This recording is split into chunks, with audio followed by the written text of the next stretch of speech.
We all crave it, that quiet nod of acknowledgement, the subtle sign that you're seen, valued, and worthy. It's not about loud applause or fleeting praise. It's a deeper sense of validation that resonates in your bones. It's the bedrock upon which we build healthy relationships, thriving careers, and, let's be honest with ourselves, a life filled with genuine fulfillment. But here's a truth that often gets buried beneath layers of social conditioning and misplaced expectations. Respect isn't a birthright. It's not some gift that's bestowed upon you simply by existing.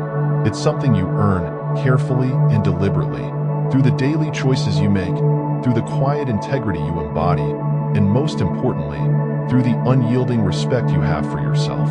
And this is where the journey truly begins, in that space where self-awareness and personal accountability meet. Think for a moment about the people you admire most. What qualities do they possess that elicit that sense of respect from you? It's usually not about the accolades they've gathered, or the power they wield, is it? It's about something far more profound. Their character, their consistency, their quiet strength of spirit, how they hold themselves accountable. Now, turn that mirror around and look at your own life.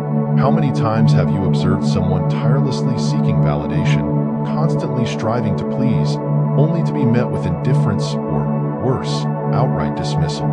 It's a heartbreaking cycle to witness, isn't it? Because the harsh reality is this: no matter how many favors you do, no matter how much you hustle or contort yourself to fit into someone else's mold, some people will never truly respect you if your actions are rooted in a foundation of insecurity and a desperate need for external validation. True respect isn't just about what you do. It's fundamentally about who you are, the values you uphold, and the silent signals you're broadcasting to the world each and every day. And let me be clear here. I'm not talking about some unattainable level of perfection. We're all flawed, we all stumble, and we all have moments where we wish we'd handle things differently. But what truly matters is how we respond to those moments of imperfection, whether we allow ourselves to be consumed by self-doubt, or whether we embrace those lessons and grow stronger, wiser, more resilient. I've walked in your shoes. I know the sting of feeling undervalued and overlooked, the frustration of feeling like no matter how hard you try, it's never enough. I used to operate from a place of constant self-doubt. I used to believe if I was nice enough, agreed to everything, always available, that I'd finally be seen as someone worthy of respect. I'd bend over backwards, and yet all that got me was a feeling that I was undervalued, taken advantage of, and quite honestly, invisible. The truth, as painful as it is to admit, is this: until you confront the underlying habits that chip away at your own sense of self-worth, you'll be trapped in the same frustrating cycle, always seeking validation from others, always searching for something outside yourself to fill the void within. And trust me, that cycle is exhausting, isn't it? It's the constant internal dialogue, the constant questioning. Why am I always left behind? Why is it so hard for people to see me for who I truly am? The feeling of being invisible in a crowded room, the sensation that your voice doesn't carry weight, that your ideas are dismissed. I was so entangled in it that I started questioning my own value, my own potential. I began to think that maybe I wasn't capable of achieving great things, or that I wasn't deserving of the same level of respect afforded to others. Then, something clicked. I decided to stop caring so much about what others thought of me, and instead I started showing myself the respect I so desperately craved from everyone else. And that was when I was amazed at the shift in my life. It wasn't some overnight magical trick or an easy fix. It was a gradual awakening, a slow but steady peeling away of the layers of self-doubt, the self-sabotaging behaviors, the constant need for external validation. It made me realize a profound truth: that respect isn't a gift to be bestowed upon you by others. It's a seed you plant within your own soul, and it's only you who can nurture it to its fullest bloom. It's an inside job, but here's where the tough love comes in, the part of this journey that requires courage and self-honesty. There are insidious habits, those seemingly harmless patterns of behavior that act as absolute respect killers. They sabotage your inherent worth, undermine your confidence, and send the wrong messages to those around you, eroding your credibility and making you appear less capable than you truly are. And if you're genuinely serious, if you're truly committed to claiming the respect that you deserve, It's absolutely crucial to be brutally honest with yourself and eradicate them, one by painful step at a time. You must become aware of them first, then choose to get rid of them with intention and commitment. You must choose to step out of this pattern. 1. The excuse factory, trading responsibility for weakness, the art of deflection. We've all been there, haven't we? The endless litany of reasons why we didn't quite hit the mark, why we didn't deliver on our promises, why we weren't able to show up as our best selves. The unexpected traffic jam, the sudden family emergency, the coworker who mysteriously dropped the ball at the last minute. It's so tempting to find a reason to deflect responsibility, to push the blame onto some external factor. It feels like a comfort blanket, a little safety net that cushions the blow to our ego, protecting us from the vulnerability of owning up to our mistakes and shortcomings. But here's the uncomfortable truth, the harsh reality that you must face if you want to earn the respect that you seek. Nobody, and I mean absolutely nobody, truly cares about your excuses. They don't want to hear the long, drawn-out explanation, the complex narrative of how circumstances conspired against you. What they care about, what they value, what they truly respect are results. They want to see you rise to the challenge, to see you take ownership of your actions, and to witness your ability to deliver on your promises, no matter the obstacles in your path. Each time you offer an excuse, you're actually sending the world a clear and unmistakable message that you're someone who isn't in control of their own life, someone who isn't capable of taking accountability for their actions, and someone who can't be trusted to get the job done. I remember the sinking feeling, the slow-motion train wreck that was my life when I was always blaming traffic for my chronic lateness. I thought, so long as I had a good enough reason, people would understand and empathize with my struggles. I learned the hard way that I was wrong. People saw me as unreliable, as someone who couldn't be counted on to show up on time, as someone who couldn't be taken seriously. The respect that I craved was slipping away with every poorly fabricated story, with each carefully constructed excuse that sought to deflect blame and avoid responsibility. Excuses are not just harmless words. They're a deeply ingrained mindset that traps you in a victim mentality. They keep you chained to the belief that you're powerless, that you're at the mercy of external forces, that you're not the architect of your own destiny. The moment you stop blaming outside forces and start owning your missteps, start looking within and taking responsibility for your actions, that's the moment that everything shifts. That's when you take control of your narrative. When you learn to own up to your mistakes, when you say "my bad" without the long-winded explanation, you gain a whole new level of credibility and respect from yourself and others. Stop lying to yourself, start telling the truth to yourself, and you will see the world changing before your very eyes. Respect is not built on excuses. It's built on the solid foundation of accountability, self-respect, and unwavering reliability. 2. The slumber of laziness. Wasting your potential, the slow death of ambition. We all possess a certain amount of potential, that unique set of talents, skills, and passions that makes you uniquely you. It's that burning spark of possibility deep inside, that seed of greatness waiting to be nurtured and brought to fruition. But here's a harsh truth. Potential, no matter how remarkable, is nothing more than a fleeting dream if you settle into the easy, comfortable embrace of laziness. Laziness is the slow death of ambition, the quiet suffocation of your inherent potential. I was a talented person for a very long time, or at least that's what I told myself. And for the longest time, it felt like I could skate by, that I could achieve success and satisfaction without having to expend too much energy or effort.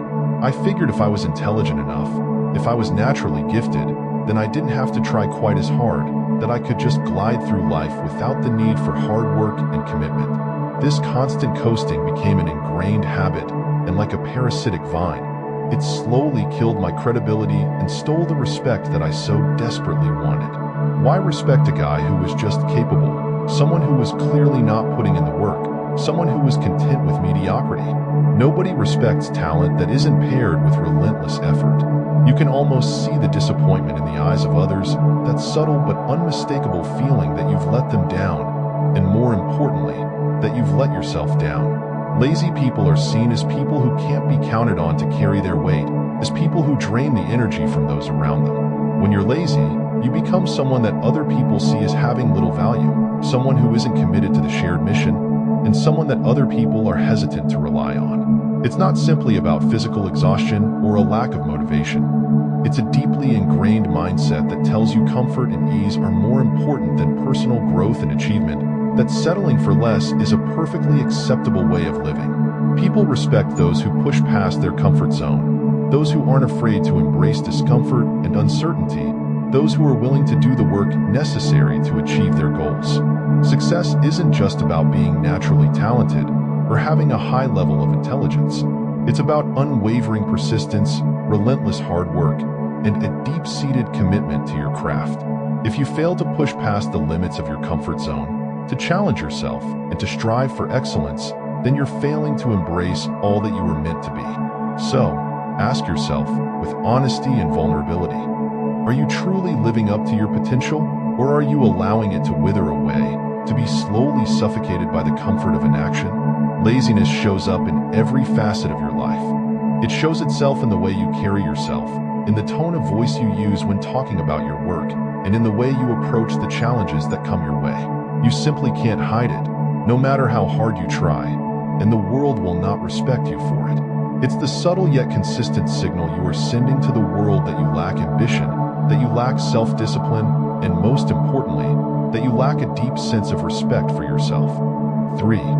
The neglectful mirror, showing the world you don't care, a reflection of inner turmoil. Okay, let's delve into something a bit uncomfortable, something that many might be tempted to dismiss as superficial or shallow: personal appearance. Now, let me be absolutely clear. This isn't about conforming to arbitrary standards of beauty or succumbing to the relentless pressure of societal norms. This isn't about trying to look like someone you're not. It's about something much deeper, something far more profound. It's about self-respect. When you habitually walk around looking disheveled, unkempt, or like you simply don't care, what message do you think you're subconsciously sending to the world about how you value yourself? I used to think that the person inside me should be all that matters. I'd roll out of bed, throw on whatever was clean, and show up looking however I happened to appear that day. I thought if I was going to be authentic, if I was going to be true to myself, then I'd just be, well, me. And then, one day, the universe had a lesson in store for me, and it came in the form of a rather embarrassing wake-up call. I was walking into an important event when it hit me. How I looked was conveying a message that I never intended. It's not about wearing expensive, designer clothes. It's not about trying to mimic the latest fashion trends. It's about putting in the effort, showing the world and yourself that you value yourself enough to look presentable, and more importantly, that you value yourself enough to show that you take yourself and the world around you seriously. You see, the way you present yourself is a powerful form of silent communication. It's a visual language that speaks volumes before you even utter a single word. It shows the world that you care enough to make an effort, that you are willing to invest the time and energy to show respect to yourself and others around you. Think about the first impression you get when you see someone who is disheveled and unkempt, someone who looks like they just rolled out of bed and are still carrying the weight of their sleepiness around with them. You might not consciously recognize it, but you will automatically think that they just don't care. You might conclude that they aren't professional, or that they simply have given up. On the other hand, when someone walks into a room well-groomed, clean, and with an air of confidence, you automatically tend to give them a certain level of respect, simply because they have demonstrated the importance they place on themselves, and by association, others around them. It's all about that silent message of self-respect. I learned, through a painful process, that it wasn't about trying to be a supermodel. It was, in its essence, about being self-disciplined. I began to realize that my appearance was also a message to myself, a reminder that I was worth the effort, that I was worthy of the time and attention. It was then that I learned the profound truth, that when you learn to respect yourself and project that to the world will follow suit and grant you the respect you've learned to give yourself. So stop telling yourself that your appearance doesn't matter. It does, much more than you might think, and it always will. Your appearance tells the world how you value yourself, and it also has an impact on how you view yourself. Your appearance is a powerful tool. Use it wisely. 4. The boundary trampler. Ignoring the needs of others, the erosion of trust and respect. We all have personal boundaries, those intangible lines that delineate our sense of comfort, security, and emotional well-being. They are those invisible barriers that protect our sense of self and define the limits of what we're willing to accept from others. And if you are someone who's constantly barreling through those boundaries without regard, pushing your way into other people's lives, constantly offering unwanted advice, or disregarding their expressed wishes and feelings, then you aren't being caring, you aren't being supportive, you are being disrespectful. You are operating in a way that shows you have a complete disregard for their person and their personal life. I used to think that I was being a kind, supportive, and thoughtful friend by making their life my business, by being overly involved in every aspect of their lives. I thought I was showing them how much I cared, but then one day a friend, who had grown tired of my incessant need to be involved in her life, gently had to pull me aside and say, "I need space. I need you to back off, and to respect that I am an individual who has my own needs and desires." I was genuinely shocked. I didn't understand. I was trying to be a good friend, I thought. How can this be disrespectful? It was at that moment I truly learned that respecting boundaries is respect itself. Boundaries aren't just rigid barriers designed to keep people out.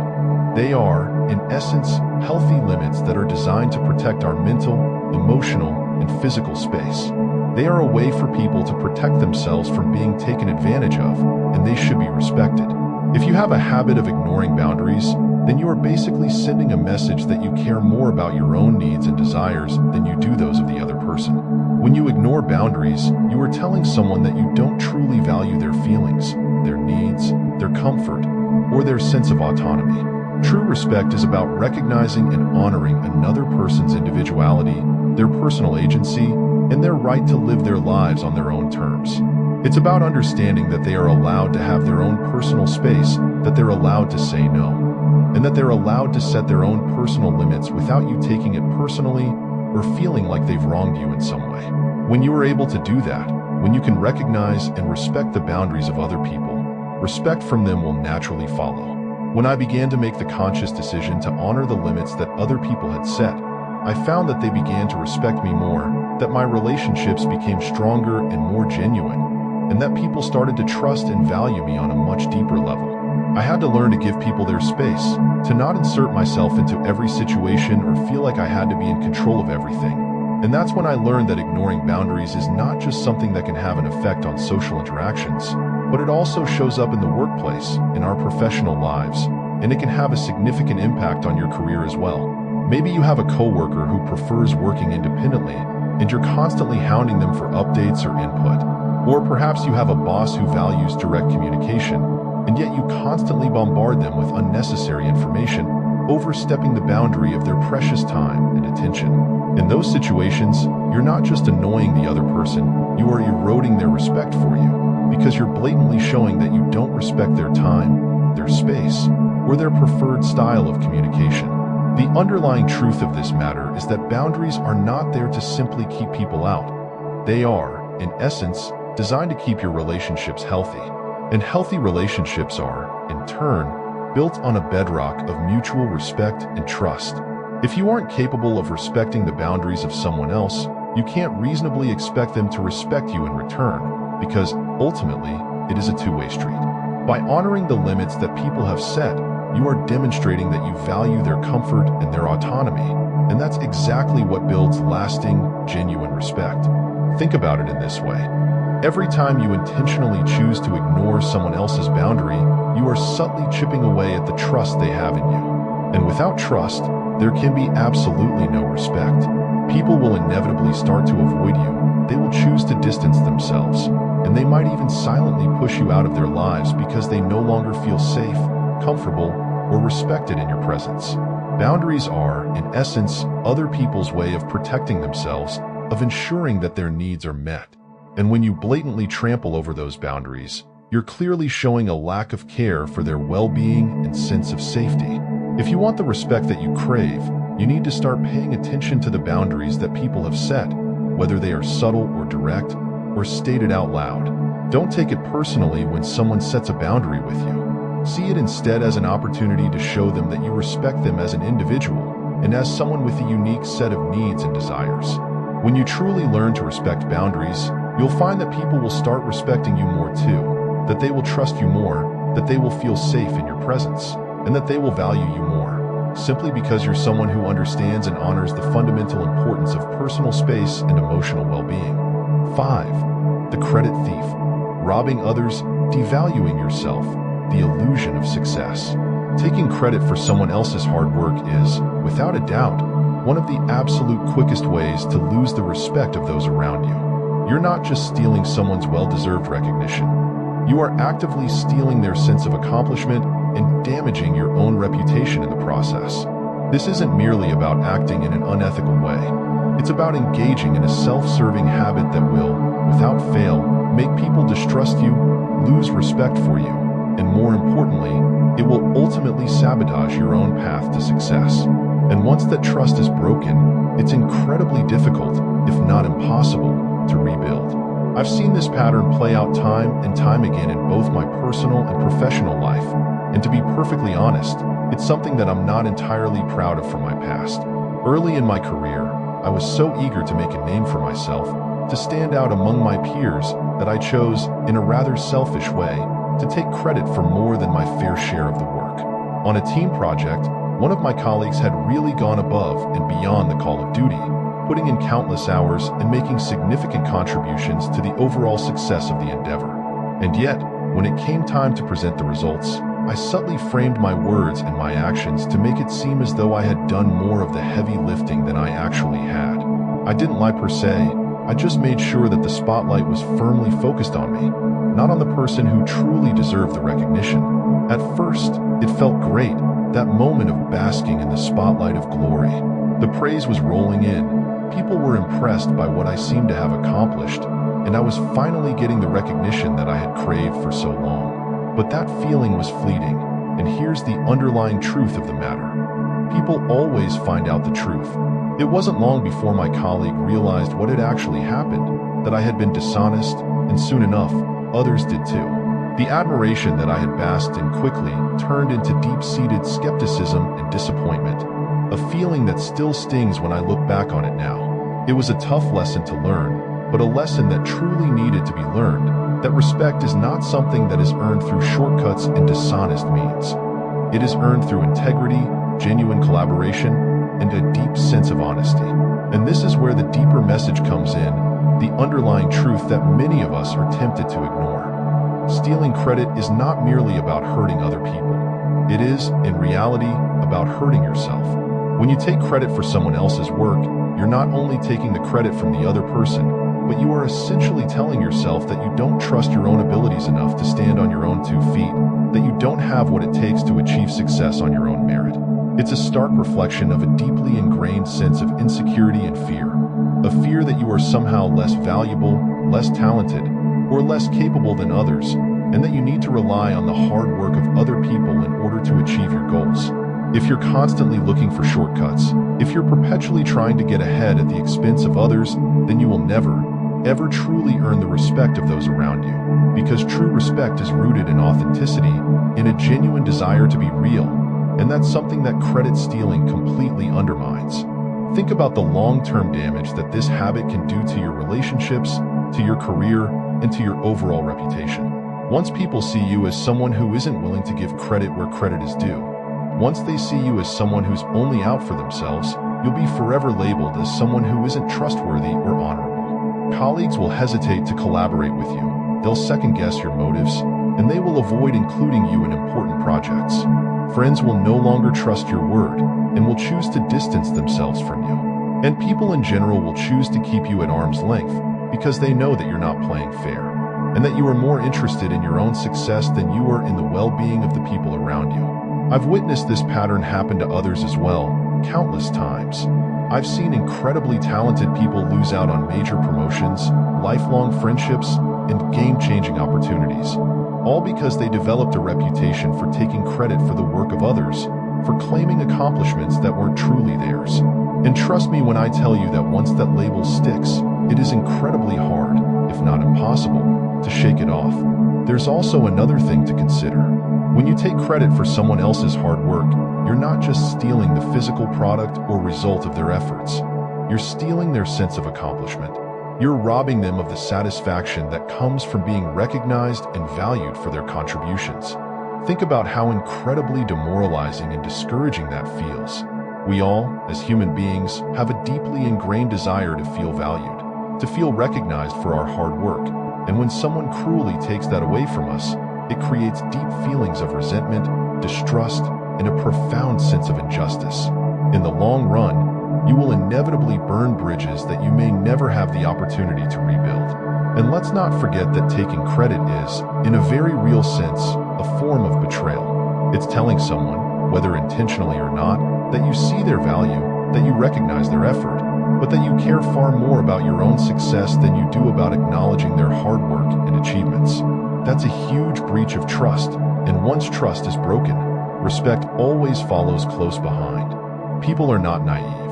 They can tell when someone's trying to hog the spotlight, when someone's subtly trying to take the credit that is due to another.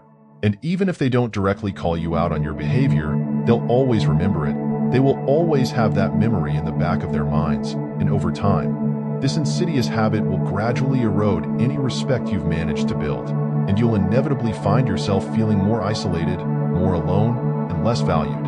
Now, I'm absolutely not suggesting that you should downplay or minimize your own contributions to the success of an effort. If you've worked hard, if you've poured your heart and soul into something, and you deserve the recognition that comes with that, then by all means, own it. Take pride in what you've achieved. But you must also make the conscious decision to give credit where credit is due, to celebrate the efforts and achievements of those who helped you along the way. In fact, the amazing thing is that sharing credit doesn't diminish your own success. It actually amplifies it, demonstrating that you're secure and confident enough in your own abilities that you aren't afraid to recognize and celebrate the contributions of those who work beside you. People genuinely respect those leaders who lift others up, who aren't afraid of seeing someone else succeed, rather than those who actively push other people down in order to get ahead. Here's the deep truth, the real underlying message. Success that is achieved at the expense of someone else's hard work and dedication is not real success, it's hollow, and over time it will catch up with you and expose the ugly truth of what you have chosen to become. You might think that you're winning in the moment, that you found a clever way to game the system, but in the long run, you're actually losing much more, because true respect comes from lifting other people up, from genuinely being someone who people can trust and admire, not because you're perfect, but because you're fair, honest, and willing to share the spotlight. So, how do you fix this corrosive habit if you've been guilty of it in the past? You must start by acknowledging your mistakes. If you've taken credit for someone else's hard work, then the first step is to own up to it, with courage and vulnerability. Apologize for your actions, give them the recognition that they truly deserve, and make it crystal clear to everyone that you value their contributions, and you will never again take their work or recognition away from them. Moving forward, make it a non-negotiable point in your life to always give credit where it's due, to recognize those who have helped you along the path to success. Not only will this build trust, strengthen relationships, and foster a more positive and collaborative environment, it will also clearly demonstrate that you are someone with a deep sense of integrity, and that integrity, more than anything else, is the foundation upon which true respect is built. In the end, taking credit for someone else's work is not a sign of strength, but a sign of profound insecurity. It shows that you're far more concerned with the appearance of success than you are with the substance of it, that you're more interested in gaining undeserved praise than you are in earning the respect that you seek. But when you take the time to give credit where it is due, when you lift other people up, when you celebrate the value of their contributions, then you're actively building a reputation as someone who is secure, fair, honest, and undeniably deserving of respect. And that is the kind of person that people will want to follow, the kind of person that they will trust, and the kind of person that they will choose to admire. 6. The emotional tornado. Letting feelings control you, reclaiming your power. Being emotionally reactive is like living your life in a constant, raging hurricane. Every little setback, every minor disagreement, every slight inconvenience sets you off, and you find yourself either exploding in anger, drowning in a sea of tears, or completely shutting down and retreating into the isolating confines of silence. You lose all sense of control over your words, over your actions, and over the way you are choosing to present yourself to the world. It's exhausting, not only for you, but also for everyone around you. And here's the brutally honest truth. People simply can't, and ultimately won't, respect someone who cannot even manage to control their own feelings. I've been there, on that turbulent, chaotic journey. There was a time in my life where I was a complete and utter slave to my emotions, and every decision I made, every word I uttered, every interaction I engaged in was wholly dictated by the shifting whims of my feelings. If something or someone upset me, I would lash out in a fit of unbridled anger.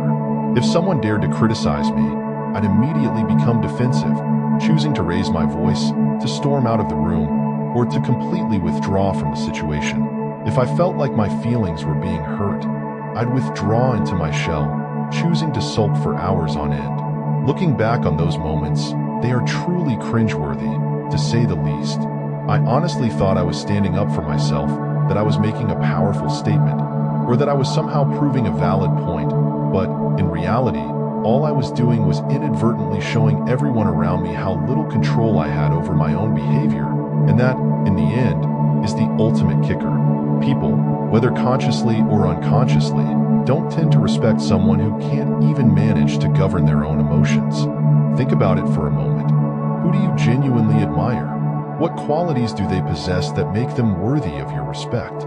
It's typically the person who remains calm and composed under immense pressure, the person who can take constructive criticism without losing their cool, the person who can handle the day-to-day stresses of life without falling apart at the seams.